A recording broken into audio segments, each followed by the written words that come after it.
बहुत दिनों के बाद आपको प्रदूषण की ओर ले चलें कि प्रदूषण से हमें क्या नुकसान है, क्या नुकसान झेलना पड़ता है, इसके बारे में हम लोग आज चर्चा करेंगे। नमस्कार, मैं सत्येंद्र कुमार सिंह SNS 24 न्यूज़ में आपका स्वागत करता हूँ। हम आज बात करेंगे प्रदूषण की।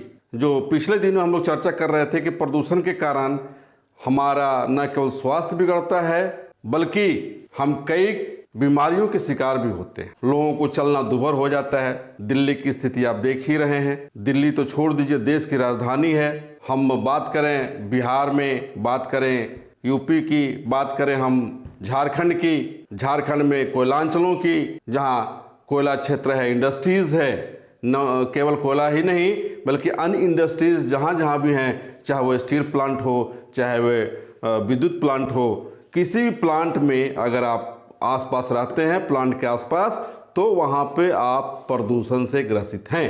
आपको प्रदूषण झेलना पड़ रहा है, चाहे वह पानी का हो, चाहे वह हवा का हो, चाहे वह वातावरण का हो। हर स्थिति में, हर परिस्थिति में हमें प्रदूषण से झेलना पड़ रहा है। प्रदूषण क्यों होता है, पिछले कई एपिसोड में हमने आपको बताया है और आज मैं उसका क्या थोड़ा संक्षिप्त देते हुए आज मैं आपको बताऊंगा, और बताऊंगा ही नहीं बल्कि पर्यावरणविद डॉक्टर बसंत सिंह से मैं बात करूंगा कि आखिर इसका सॉल्यूशन क्या है, आखिर हम कैसे इससे निजात पाएं, इसके लिए हमें क्या करना चाहिए। इस संबंध में हमने जो बात की है डॉक्टर बसंत सिंह से, जो पर्यावरणविद हैं, वो आपको बताएंगे कि हमको इसमें क्या क्या करना चाहिए। जलवायु परिवर्तन, क्लाइमेट चेंज आज दुनिया की सबसे बड़ी समस्या है। उस समस्या के तहत पूरे विश्व को सबसे बड़ा थ्रेट है depletion of ozone layer, ozone layer में छेद होना। दूसरा सबसे बड़ा थ्रेट है melting of ice caps. Melting of ice caps का मतलब नॉर्थ पोल और साउथ पोल पर बर्फ की चट्टानों का पिघलना। इसका मुख्य कारण है global warming. Global warming green house gases के द्वारा होता है। ग्रीन हाउस गैसेस क्या है? Carbon dioxide, carbon monoxide, SO2, N2O, chlorofluorocarbon, जो फॉसिल फ्यूल्स जीवाश्म ईंधन के जलाने से पैदा होती है। सबका जड़, इस समस्या का जड़ जीवाश्म ईंधन, फॉसिल फ्यूल, जिसमें कोयला और डीजल, पेट्रोल आता है, जिसको जलाने से ग्लोबल वार्मिंग होती है। Global warming green house effect के द्वारा होता है, ग्रीन हाउस गैसेस के द्वारा होता है, जिसके चलते मेल्टिंग ऑफ आइस कैप्स और डिप्लेशन ऑफ ओजोन लेयर, यह दुनिया की सबसे बड़ी समस्या है। और इस समस्या के समाधान के लिए कुछ उपाय हैं, और समस्या के समाधान के तहत आज मैं खास करके भारत के परिप्रेक्ष्य में एक धार्मिक कहानी बताकर इसकी मैं शुरुआत करूंगा। जैसा कि आप जानते हैं कि इस दुनिया में जीव दो प्रकार के हैं, एक पेड़ पौधा और दूसरा जंतु। जंतु में गाय, गोरू, भैंस, शेर, बाघ, मानव आते हैं। पेड़ पौधों के बारे में जानते हैं। इस दुनिया के अंदर शक्ति का स्रोत, ऊर्जा का स्रोत अगर कोई है तो सिर्फ सूर्य है, सनलाइट है, सूर्य प्रकाश है, सौर ऊर्जा है। इस फॉसिल फ्यूल की ऊर्जा के विकल्प के रूप में सिर्फ हम सौर ऊर्जा को उपयोग में लाएंगे तो इस समस्या का समाधान हो सकता है। जैसा कि आप जानते हैं, मैं एक कहानी की शुरुआत करता हूँ। उस शुरुआत में मैं आपको बताना चाहता हूँ कि इस धरती पर अगर कोई साक्षात भगवान है तो वो हमारे पेड़ पौधे हैं, प्लांट्स हैं, वृक्ष हैं। वो कैसे हैं, किस तरह से भगवान के रूप में हमको दिखते हैं, ये मैं बताने जा रहा हूँ। आपने समुद्र मंथन का नाम सुना होगा। समुद्र मंथन देवताओं और राक्षसों दोनों ने मिलकर किया। समुद्र मंथन के दौरान बहुत अच्छी अच्छी चीजें भी पैदा हुई, बहुत खराब चीजें भी पैदा हुई। अच्छी चीजों के बंटवारे में देवता और दानवों में काफी युद्ध हुआ। उसमें से लक्ष्मी जी निकली थी, जिसको विष्णु भगवान ने ले लिया, और कई चीजें निकली, कई लोगों ने उसको, देवताओं ने, राक्षसों ने लिया। लेकिन एक ऐसी चीज थी अमृत, जिसके लिए बहुत जबरदस्त लड़ाई हुई, और दूसरी खराब चीज थी विष। इस झगड़े को समाप्त करने के लिए शंकर भगवान ने विष को धारण कर दिया और अमृत को छोड़ दिया पूरे समाज के कल्याण के लिए। इसलिए भगवान शंकर को कल्याणकारी कहा गया, शिवम कहा गया, जो दुनिया का कल्याण करते हैं। जो दुनिया का कल्याण करता है वही भगवान है। आज मैं साक्षात शंकर भगवान का दर्शन आपको मैं कराने जा रहा हूँ। ये हमारे जो पेड़ पौधे हैं, दुनिया की शक्ति का सबसे बड़ा स्रोत सूर्य है, और उस सूर्य की ऊर्जा को ग्रहण करने का शक्ति किसी जंतु में नहीं है, सिर्फ पेड़ पौधों में। ये पेड़ पौधे वातावरण से 6 गुना कार्बन डाइऑक्साइड, जो जहरीली गैस है, उसको अवशोषित करके अपना भोजन बनाते हैं। 6 गुना जहरीली गैस को ये विष के रूप में पी जाते हैं, और अमृत के रूप में ये हमें भोजन देते हैं, और प्लस 6 गुना अमृत जैसी गैस देते हैं। कहने का मतलब ये है कि अमृत जैसी गैस, जिसे ऑक्सीजन कहते हैं, ये पेड़ पौधे मुझे प्रदान करते हैं, और जो मेरे लिए जहर है उसको ये शंकर भगवान की तरफ पी जाते हैं। तो आज धरती पर अगर कोई महादेव है, अगर कोई शंकर है, अगर कोई कल्याणकारी है इस समाज का, तो वह सिर्फ पेड़ पौधे हैं। ये भोजन मुझे प्रदान करते हैं, शुद्ध हवा प्रदान करते हैं, और शुद्ध पानी भी प्रदान करते हैं। इसलिए हम कहते हैं कि धरती पर अगर कोई शंकर भगवान है तो यही पेड़ पौधे हैं। इसलिए हमको पेड़ पौधों को लगाना चाहिए, इसको काटना नहीं चाहिए। अगर पेड़ पौधों को हम भगवान के रूप में देखेंगे तो हमारे धर्म का डर, हमारे धर्म के नियम का, हमारे धार्मिक कानून का एक डर हमारे अंदर होगा, और हम पेड़ पौधों को कभी नहीं काटेंगे। हमेशा पेड़ पौधों को लगाने का प्रयास करेंगे, और हर व्यक्ति को कम से कम 5 पेड़ जीवन में लगाना चाहिए, और उसकी सेवा करनी चाहिए, जिससे कि हमको अन्न, जल और शुद्ध हवा मिल सके। जैसा कि आप जानते हैं, हमारे हिंदू धर्म में पीपल के वृक्ष और बट के पेड़ को भगवान शंकर का रूप मानते हैं, उसको हम नहीं काटते हैं। और पीपल के पेड़ और बट के पेड़ की विशेषता है कि ये रात में भी फोटोसिंथेसिस करते हैं, ये डिफ्यूज लाइट में भी अपना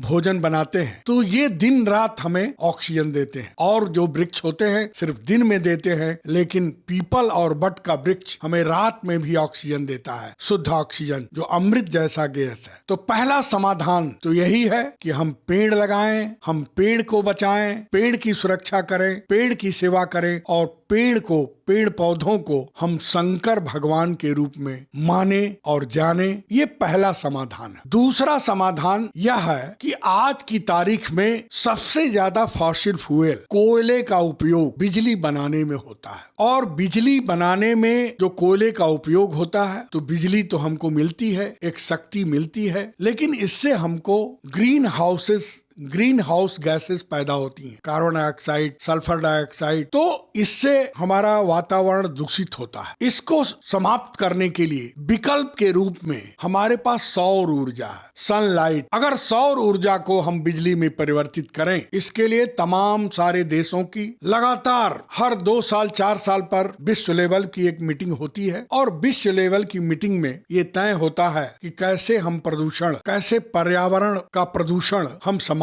करें। उसके लिए एक विचार आया है, 1 सन 1 अर्थ 1 ग्रिड। इसका मतलब सूरज एक है, पृथ्वी भी एक है, और सूरज आज यहाँ दिन है तो अमेरिका में रात है, अमेरिका में दिन है तो इंडिया में रात है। कहीं न कहीं सूरज हमेशा दिखाई देता है। तो जो हम बिजली पैदा करते हैं, सोलर प्लांट बनाएं, और जहाँ दिन है दुनिया में वहाँ एक बिजली का ग्रिड बैठाएं, सोलर प्लांट बैठाएं, और जहाँ रात है वहाँ भी एक बिजली का प्लांट बैठाएं, और पूरे विश्व के सारे लोगों के सहयोग से अगर इस सोलर प्लांट को बैठाया जाए, एक बिजली हो पूरे विश्व में, एक सूर्य हो और एक अर्थ हो, इसी अवधारणा के साथ अगर हम बिजली फॉसिल फ्यूल से, कोयले से न बना करके सूर्य प्रकाश से बनावें, तो इस समस्या से निजात हमें मिल सके। यह दूसरा समाधान मैं बता चुका, और तीसरे समाधान की तरफ मैं बढ़ना चाहता हूँ। तीसरे समाधान के रूप में इस समय दुनिया में एक एक लिथियम नाम का मिनरल, यह रेयर अर्थ एलिमेंट है जो दुनिया में बहुत ही कम पाया जाता है। खास करके भारतवर्ष में अभी पिछले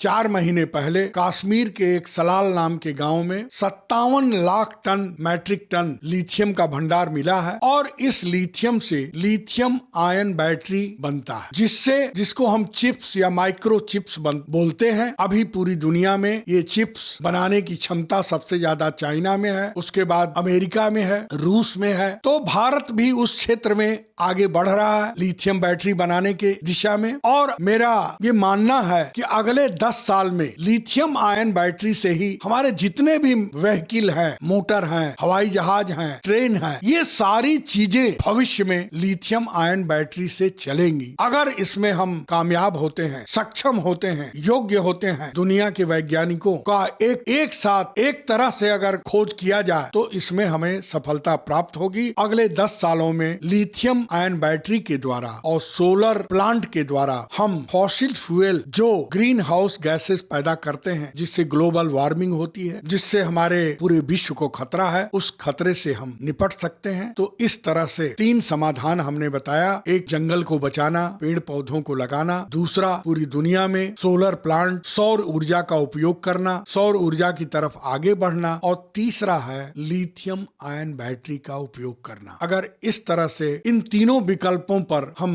एक बढ़िया से खूबसूरती से ध्यान दें तो इस समस्या से निजात हमें मिल सकती है।